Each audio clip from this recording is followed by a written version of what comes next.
Hey everyone, Sean Joel here from Elevation Leaders, where we help you 10x your business valuation.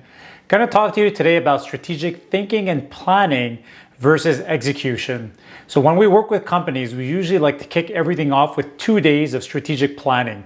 What do we do during those 2 days? We identify the core values of the company, the why, the big, hairy, audacious goal that's 10 to 15 years from now. We'll deep dive into their sandbox to understand what they sell, how they sell it, where they sell it, what are their differentiators, and of course we'll dive into their brand promises as well.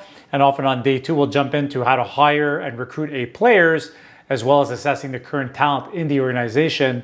And finally, we will build 3-year capacities, 1-year initiatives, and a 90-day plan. So the strategic team is leaving there feeling like $1 million and thinking, okay, we have a really great plan.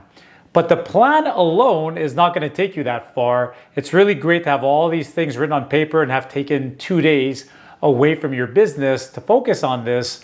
But how will execution take place? Now, this is where the real money is made.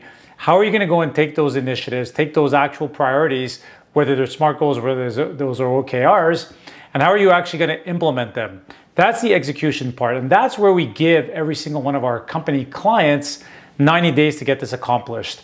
Now, we're not always going to get things perfectly right.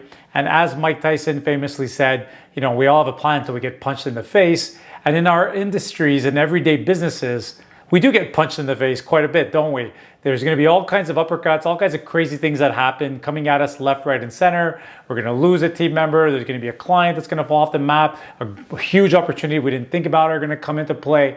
So all of those things combined together are going to have the effect and the result of showing us and telling us that, what needs to actually get done here is that we need to make sure that our strategic planning is not just on point, but the execution follows through.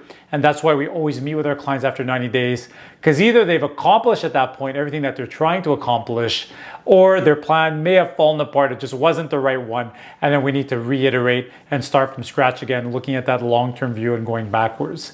So always remember that there's two very strategic, actually, I shouldn't say strategic twice, but there's two very important elements to when you're doing strategic planning. There's the thinking and actual getting things on paper part, but then there's the execution and how you're going to see that through in your actual organization. So always keep those two things in mind, because one without the other is really nothing but a dream that's not going to come to fruition. So I hope this has helped you out quite a bit. And if it has, please do share it with other people that may appreciate the information. On that, wishing you the greatest of days. Thanks. Take care.